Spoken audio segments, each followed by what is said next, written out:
Whether we're parents or educators, we all want our learners, our children, to become highly motivated, responsible, accountable members of society.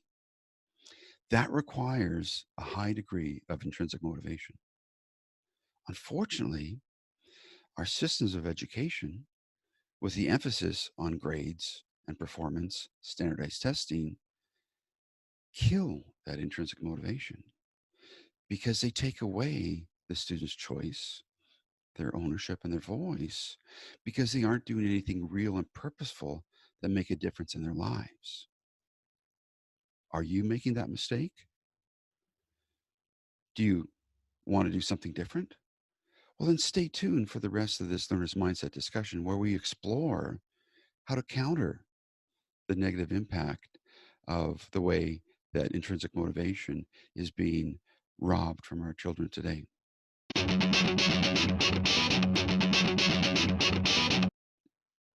Welcome to another session of our Learner's Mindset Discussion. I'm Dr. Dwayne Hrapnick, and I'm Talissa Thibodeau. today we're going to be looking at motivation, more specifically intrinsic motivation. And we're going to lean in a little bit more and explore why do schools crush or kill or demotivate individuals? And where's this coming from? Well, this past week, I ran across an article that showed some research that schools actually will crush intrinsic motivation. And they do so because intrinsic motivation is usually related to what a student wants to do, what they're interested in, their values, their desires, their engagement. And our schools are not designed to promote that. Our schools are designed systemically to assess student knowledge, student information, and systemically, they're all about measurement and measuring whether or not a student is going to make the grade on the standardized test. So that article, as well as a couple other articles I stumbled across this week, has me thinking once again about that learner's environment, building that learner's environment that will actually stimulate and motivate that intrinsic motivation. So this is where we're going today. Any initial thoughts before we dig into this and make some other connections with some other articles I ran across? Sure. What you're talking about hits home for me as a classroom teacher. I was always chasing after deadlines. When is the next standardized test? When is the next end of course exam? They call them EOCs. The 6 weeks test, and not only that, but how am I going to fit all this into my day? These TEKS that I have to, the Texas Essential Knowledge and Skills, I have to fit this into my lesson plans. How do I fit all this in? It becomes just sort of a going through the motions. And when teachers kind of get to that point where they're focused on standardized tests, teaching the skills, knowledge, competencies, we lose sight of the learner's experience in a way, and growing and cultivating the environment. Kids need to be innovative and successful and excited about learning. Sometimes in 5302, I'll tell students that, and that's the first course in our program, that we've grown to educate and school kids instead of grow their passions and what's important to them and help them learn in a way that's exciting and innovating for them. Sometimes we educate kids as opposed to letting them learn, and I think we need to go down that pathway and talk a bit about that, because are we squandering that opportunity, as you say, to grow intrinsic motivation in our students but also in ourselves as teachers too? Because it seems that sometimes the information transfer model and the chasing after the tests and the deadlines is really just squashing the light out of some of our schools and kids and teachers too. Well, I think you said something that's interesting. We educate our learners or we school them. They become schooled. They know how school works. They know how to give the teacher back what they want to pass a test. And you also said something that is interesting, but also, unfortunately, depressing in one sense, in the sense that, school is about delivering that information, delivering the content, measuring the competencies, measuring the skills, but it's not about learning. It's not about preparing the student for life. It's preparing them for the test. And systemically, your primary and secondary school teachers are so caught up in the busyness of education, the That's it. busyness of school, and that's really unfortunate. But they're not alone. Here's another connection. There was another article I ran into this week as well. This one, I believe, was in the Chronicle of Higher Ed that talked about the fact that professors want to use, active and dynamic learning. They want to use technology. They want to be more effective instructors, but there aren't. They still lecture. That's what they do. They traditionally lecture. Why? Well, this study revealed some new insights. Number one, they don't have enough time. There's just not enough time to learn how to do this. And the Mhm. second biggest reason, which I would argue is the biggest reason, is they actually don't need to. In higher ed, most people are working towards tenure promotion. And even if you aren't working in tenure promotion, since everybody else is, the priority is to, again, deliver the content, make sure the students pass the exams, make sure that your normal distribution falls in line with what the department wants, right? So you might not necessarily be preparing them for standardized testing, although in faculties of education, there still is a lot of standardized testing for principals and other administrators. It's actually really sad that they're one of the major proponents of standardized testing, and they just can't seem to get away from it. But you've got that requirement to simply ensure that the student can demonstrate they've received the information, they can give it back to you, and then you're on to the next content that you need to deliver. And again, there's no emphasis on learning. So, in this past week, we've stumbled across a couple of these articles that talk about the fact that our system of education is killing intrinsic motivation. Mhm. And there's a little bit of a connection to the growth mindset that we talked about the other week as well, right? We can talk all we want about intrinsic motivation. We can talk all we want about the growth mindset. But if we aren't creating that environment where the student can grow, if we aren't creating that environment where the student has an opportunity to be motivated, how do you get motivated to pass a test other than, well, you want to do well? But in terms of your life, in terms of your future, in terms of your growth, in terms of learning, that type of motivation is connected to autonomy, mastery, and purpose, as Daniel Pink and other authors have pointed to. Um, I think we've got a systemic problem that we need to resolve. What, what do Yeah. you think? As you were talking, I started thinking about some of the unintended collateral consequences that come with this got to pass the test and what gets measured gets done mentality in our schools. So it's so easy for teachers to dangle the if you pass this test, I'm going to give you this, and that if then sort of reward system. And what that's really doing is I think decreasing that internal motivation, because then what's happening is we're putting emphasis on grades, the carrot and the stick, really, if you will. We're putting emphasis on grades and tests, and we're perpetuating that systemic problem that you're talking about. And as much as I love, some of the schools that I've worked in, I too noticed there was a reward and an extrinsic reward for everything. And if we consistently have an extrinsic reward for everything, it's like a block or hindrance on what intrinsically motivates you, because you're going after that award or reward. When it's done, okay, now what? What's my next reward? And Pink in his book argues that this is how addictive behaviors start. This is how unhealthy behaviors start to take shape. And then this follows us through middle school, high school, and then on up into higher ed. And Pink says very specifically, we encourage this short-term thinking, that carrot and the stick and getting the grade and passing that standardized test at the expense of the long-term view. And we always talk about in our LMDs about shifting, your little UTEP cup, about shifting the focus just a little bit so you can see what's here, but this is where I'm going. So if we continue to perpetuate this issue, we are stamping approval on extrinsic motivation, and that's not actually what's going to help our kids become innovators and grow their passions and learn, which is systemically what part of the problem is that I see. Thoughts on that? Yeah, it is sobering. We are perpetuating a system of extrinsic rewards, a system of sorting. It goes back to earlier conversations about, in education, we use the rhetoric of Dewey and Piaget, and we talk about all these wonderful things and engaging learners and personalized learning. But the reality is, we have the system of Thorndike. We sort, we measure, we assess, and to get students to perform, we dangle the carrot, Mhm. right? And if they aren't, we don't get good grades. You'll whack them with a stick, right? The grades. So it really, it really is unfortunate. Yeah, it's sobering. Um, what do we do about it? Actually, before we talk about what do we do about it, it isn't just in K to 12 that this problem is coming about, and I think it's a serious issue.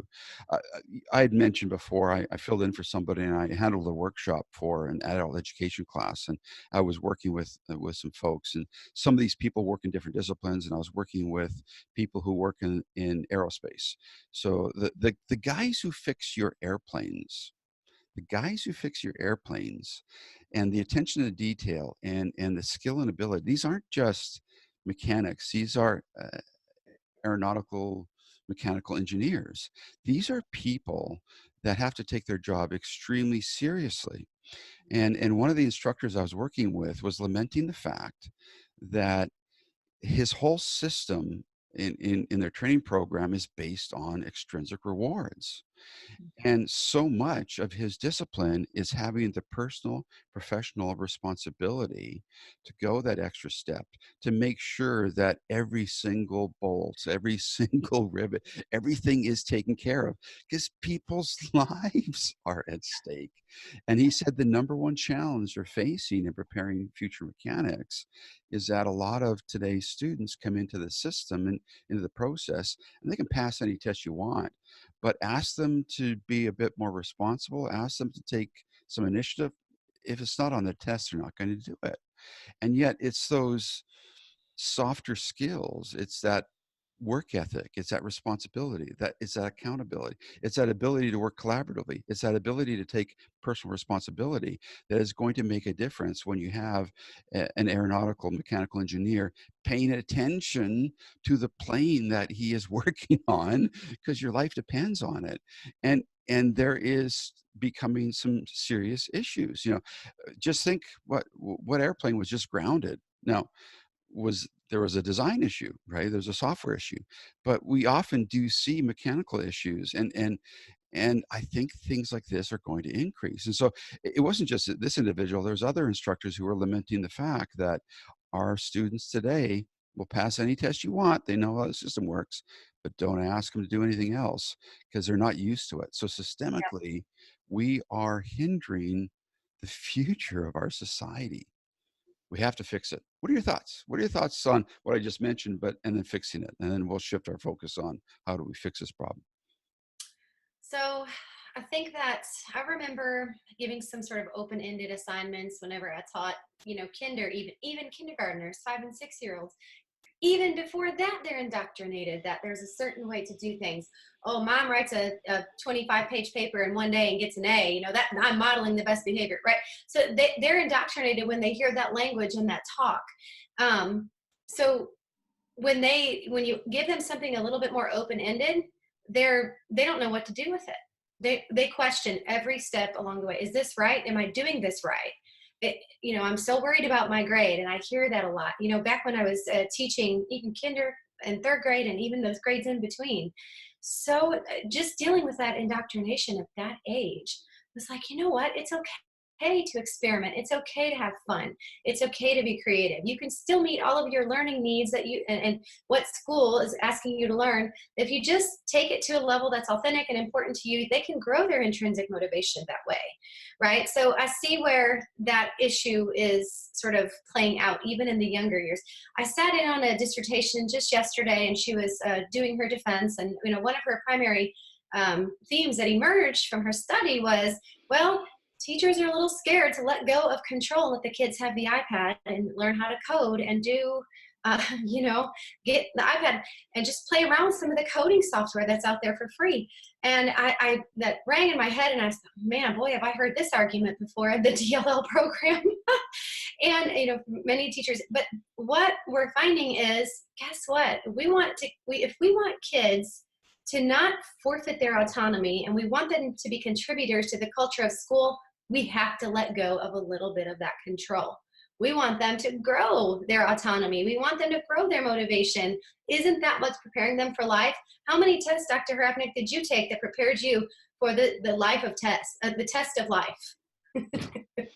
Well, remember, I was a high school dropout, so testing really wasn't my thing. And then, when I did higher ed, I did the humanities. Not a lot of tests in humanities, so more paper writing. So, yeah, no, testing really is something that I never did well at. Although, as a younger child, because I read a lot, testing was easy.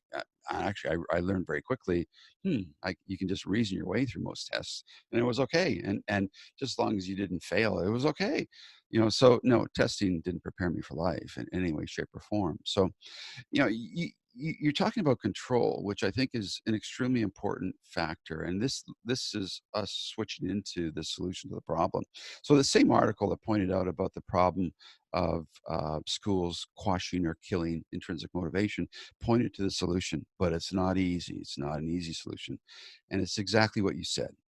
You have to give the learner the opportunity. You have to create the type of a learning environment, a significant learning environment, where the learner has a little bit control over their learning. Where have we heard that before? So ideally, you want to create these projects that the learner then can, make their own. Or ideally, if you can, you let the learner choose a projects. Interesting. So you create this learning environment. This is what the article is saying. So you have to create a really different environment that will allow the learner as much choice as possible. And if they can do real learning assignments, well, then they'll take that ownership, and then you don't have to worry about intrinsic motivation. It just happens. Guess what? Create a significant learning environment, give your learner choice, ownership, and voice through those authentic learning opportunities, and it works. Now, the article said, but it's not easy because we have a system that is based on control, command and control. And you mentioned about your dissertation experience, observation yesterday. Yeah, oh, if the kids are playing with the iPad, I'm going to lose control. That's learning. That's learning. That's part of the learning process. And so if you shift the focus off of you being the control agent to you being the coach, the guide, the mentor, you being the facilitator of learning, well, then it's a matter of managed chaos. Learning is managed chaos. And that's okay. We've got to get back to this notion that there is going to be a certain amount of the unknown, and things are going to happen, and kids are going to be kids, or learners are going to be learners, because they're learning and making mistakes, errors, error correction, ups, downs, the excitement, the disappointments. That's learning. I'm going to make a little switch here to giving a real world example. I'm using my boys as I always do. My younger son is just about to sign a contract. He started a brand new business in January. In the past 4 months, it's grown, and he's moving from his little tiny shop to a larger commercial space. He's going to be taking that on starting next month. And he's excited. It's amazing. It's wonderful. And he's got all these projects lined up. And he says, but Dad, man, it's going to cost like $2,000 a month for this space. How am I going to afford that? That's a lot of money. You know how much work I have to do to pay. He's excited about this. But he's worried. But at the same time, he says, yeah, but you know what? I've got all this work lined up, and it's going to work out. Yeah, I'm going to make it work. Yeah, it'll be okay. Well, guess what? That's learning to deal with business. That's learning to deal with life. And you know what? Those ups and downs, when he was a young kid, he used to get so frustrated. I remember when he was changing the pickups on one of his brand new guitars. He bought a guitar. He wanted to pay a little bit less for a guitar, and he could have got the same guitar with the certain pickups, but he wanted to install them himself because he thought he could do a better job. Man, did he have one frustrating Sunday afternoon.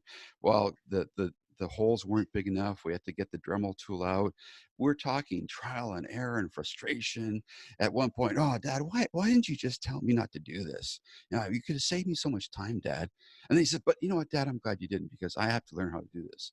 So here's a young kid. I think he was 13 or 14 when he was going through that frustration, recognizing he had to do this. Yeah, Dad, I had to do this. Right. My older son, I've talked about examples.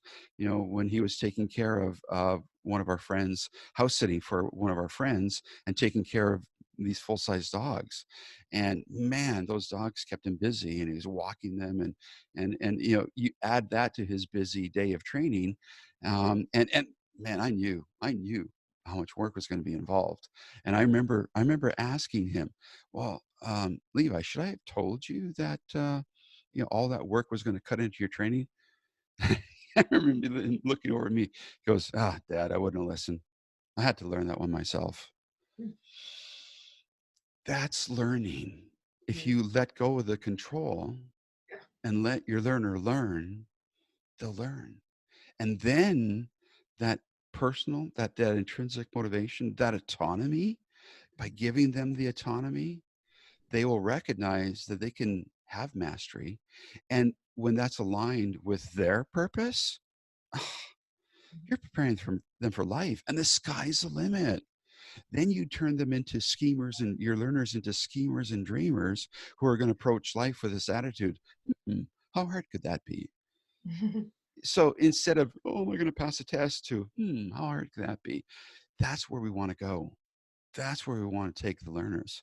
So systemically, what are we advocating? A simple shift. Let's shift from focusing on delivering content to focus a little bit higher. Look at those big, authentic learning opportunities as a chance to provide your learner choice, ownership, and voice that will lead to their autonomy, their Mhm. mastery, and their purpose. The fix has always been available. And the hardest part for us as teachers, let go. That's the tough part, though, right? Letting go. What do you think? Oh, so many things going through my mind. I think first about the role of a coach. So, do we want our kids to be purposefully engaged in a sports event? Do we want them to, make some decisions and learn, or do we want to have a coaching situation? And I'm talking about, like, thinking of a t-ball game or soccer. Do we want the coach to tell the kids exactly what to do, step by step by step by step, so that they come back and say, now what? What do I do now? I can't think. Uh-oh, the ball went. You said the ball was going to go this way, but it actually went this way. I'm frozen. What do I do? And then, so if we have coaches and teachers who are controlling every step of what learning is supposed to look like, kids don't ever actually get an opportunity to, go a different way, go down their path. We're not saying that, prepping them for tests and learning the knowledge and skills and competencies are wrong. We're not saying that. What we are saying is we have to give our kids a little bit of an injection of what it feels like to be their own autonomous learner. Do we want them to be self-directed? Do we want to give them ownership of what they're doing? Do we want them to be motivated, and we want to give them have them purposely engaged in what they're learning? Then we have to let go a little bit and give them a little space to learn. Because if we've done our job well, kids will be willing to take risks, try new things, innovate, and have some pathway moving forward. But if we're caught in I've got to tell you every step, step one, step two, step three, step four, and that kind of goes back into the information transfer model. And you can't use an iPad unless I have full control. Then me as a teacher, I own everything that's going on there, and the kids don't even get an opportunity to embrace learning and and what it could be. So then I've schooled them as opposed to giving them an opportunity to learn. And that's where I think we have to be really careful. I would go back and do a lot of things differently, knowing what I know now based on my own mistakes, right? And that's part of learning, right? And I wouldn't get you could tell me this all you want, but until I see it and hear it and learn it for myself, sometimes it doesn't click. But if I'm not given the opportunity to really investigate, try things, make mistakes, I don't see things. If everything's controlled in my environment, I may not gain the perspective that I have now, right? So I'm kind of dipping back into the educator's role here because that's where my brain goes. step back a little bit, see what happens, give your kids opportunities to solve problems the way that they would, select a tool that they want to use to solve that issue or that problem, pose an open-ended question, see what kinds of responses you get, tweak it, try it, just give it a whirl and see how engaged the students become. If you start seeing a spark, the motivation will go with that. Guess what? You want your kids to start working on real world problems and solve issues. Give them a little chance to have that space to do that. And you might be thinking, oh, I can't fit all this in my day as an educator. Start slow, start small, take steps in that direction, start tweaking very slightly what you're doing. Or maybe if something is a controlled question, open it up, allow divergent answers. Just tweak it just a little bit. It doesn't have to be every day all the time. Sometimes my students coming into the first course in the program will say, how do I inject COVA in every lesson? Well, you don't actually do that. You immerse them within the learning environment and tweak little things one step at a time when you can. You do have to teach grammar. You do have to teach, subject verb agreement. Those things, yes, we do need to know those things. But there's a way that we can take some of those little skills and things and open it up. Write a story. Tell me something. Go make something. Why not? Why can't we turn every day into fun learning, creative learning? You've made me think of something that is important and something I haven't said for a little while. In my early days, I used to make an argument that an effective learning environment was structured for openness. Some people, what do you mean structured for openness? How can it be structured for openness? Well, actually, it is, because you can build a structure and you can build parameters and guidelines and boundaries. And within those boundaries, there's openness and flexibility and adaptability. And Mhm. so what you've identified is really important. And not just yourself, but this article also pointed to the fact that while this is hard to move down this path, the hardest part is letting go of control. But it also, and we should be encouraged by this, once you start to give the learner that ownership back and they take hold of it, then as an educator, you see how much motivation they do have Yep. and how much drive that they will take on. And then it's a matter of giving them enough support and resources as they're racing towards their goals. And Mhm. so, I mentioned that, yeah, learning is about controlled chaos. Well, it is in one sense, but I don't want to scare people. It's controlled chaos within the parameters of a structure, right? The structure never goes away. So when people hear this, don't make the assumption that we're advocating that you do away with school. This is Yeah. unschool. No, no. As you said, you make some tweaks. You take a look at opening up the structure of your questions. You start to look at ways that you can let go and give the learning back to the learner. You talked about those steps, right? Here's an exercise that I think can be very sobering for a lot of people. And I did this when my kids were young, and I've done this in some workshops. If you have people write down step-by-step instructions how to get out of the room in the quickest, easiest possible way, most people will spend quite a few minutes stuck at their desk because they overlook all these individual steps, because there's always a lot of assumptions that are going on. So when they write down step-by-step instructions to get out of the room, and then you ask them to do it, they'll find out that they missed something, they missed something, they missed something, right? So it doesn't take long to point out to educators that if we ask our students to develop a reliance on our step-by-step instruction, if we miss a step, we're going to mess them up. Really quick example, teaching my boys how to drive when they were young. I went through a bit of a step, tried not to. Well, in something like that, you have to. I told Levi to, turn on the key. Great, no problem. And then, then you make sure it's in neutral. Well, when he went to turn on the key, I didn't tell him to let go of the key. Guess what? Right? I said, "Oh, Levi, let go, let go." And he looks over at me. Man, you're a teacher, you know. ah. But that was a classic. He joked, right? But that's a classic example that if we miss a certain step, and we can never do as good a job with those step-by-step instructions if we get students to completely solely rely on that, right? So as you were saying, you start to move away from that in some areas. You insert those projects, right? You start to let them choose a project. You make a connection between the project and the real world. Maybe instead of just building a community garden, well, what about bringing in, maybe there's a seniors lodge across the street. Maybe you get some of the seniors to come and share their experience. And then you work with, looking at the history of your community through the seniors. So maybe this community garden turns into a service project that could connect your elementary school with seniors. And what's the best way to have seniors engage with kids? They can read to them when they're small. There's a myriad of opportunities that you can connect to the real world and make learning authentic. And it's just a matter of being open to letting go and moving in that direction. Now, one last thing that you mentioned is really important. So sometimes our students say, how do I actually apply COVA? Yeah, okay, if you're talking about applying COVA, you're missing the idea. You don't apply it. You create an environment where you give the learner choice, ownership, and voice through authentic learning opportunities. It's the authentic learning opportunities that allow COVA to happen. So if you're thinking of administering COVA as an approach, or not approach, as more of an intervention, well, then you've missed the whole perspective.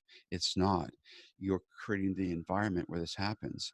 And this is a real, genuine problem. Over the years, I've taught a lot of teachers, because we have built a system of education where it's competency based, and we look at breaking down those skills, and everything is broken down into those steps, and you test all those different steps. We've stopped thinking about that bigger picture, and we simply look at learning, or not learning, but we look at our system of education as a process of information content delivery. And it's the delivery of learning, the delivery of education. I just cringe when I hear, alternate delivery, or delivery of learning. Ugh, you're not delivering learning, you're delivering content, to be honest. Right. So that's the challenge. So we can make those little shifts, but it has to begin with the educator recognizing that you're not going to harm the learner by giving them some responsibility and accountability and ownership. If anything, you're going to stimulate that intrinsic motivation. And you can tell them as much as you want about the growth mindset. You can give them amazing, wonderful videos that will motivate them and excite them. But if your system is still designed in such a way that it's limiting their growth mindset, if it's limiting motivation by taking away their autonomy, by taking away the ability for them to master something, if it's taking away their purpose, well, guess what? You've just taken away their intrinsic motivation as well. So we have control over our classrooms. We have control over that aspect of the system, and we can make those little changes. Remember, it's just a shift of focus.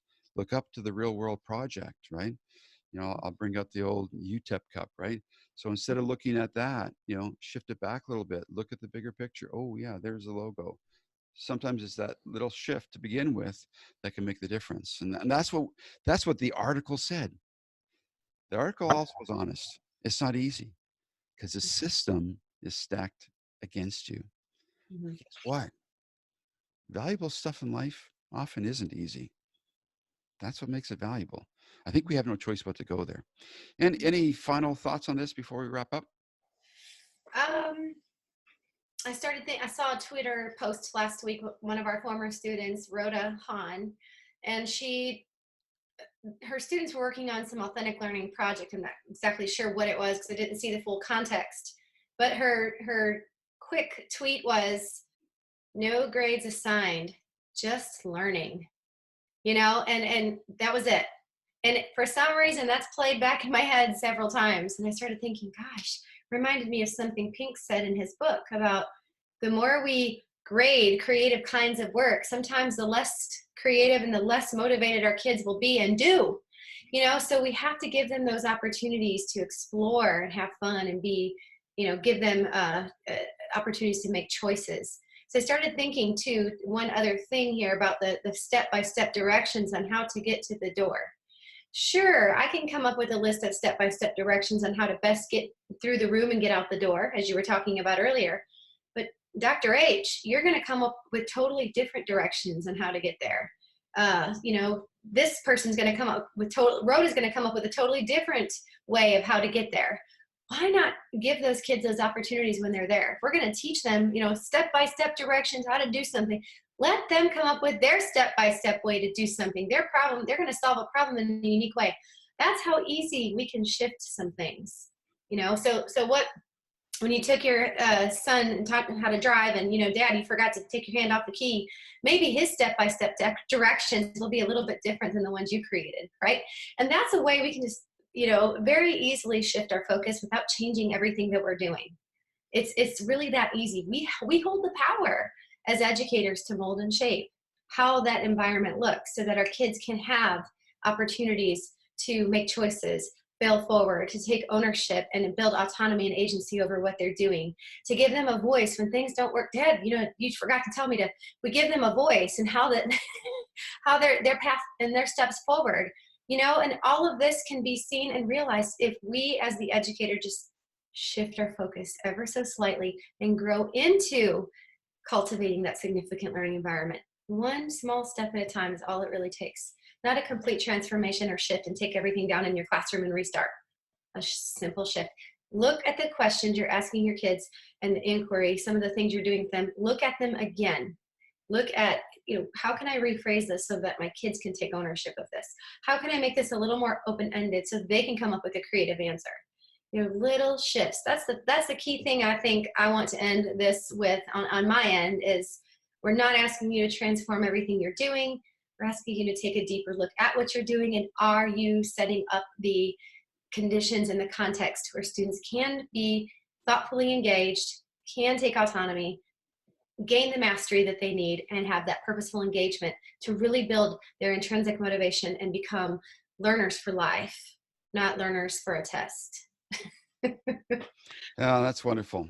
Again, I just want to reiterate, it's that shift of focus, right? Just looking up to the authentic learning opportunity, and then all those other ideas fit into that context. It's really changing the context. When you're talking about, the step-by-step instructions are going to be different for different people. It's also different where the person is sitting in the room, the context, right?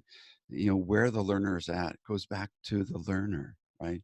It is about the learning, right? So, yeah, I think we've dealt with this quite well. I know I'm motivated to encourage my next class to look at these things in a wonderful way and to share these resources with them. So, on that note, I think we should say adieu and say until next time. Okay. Take care.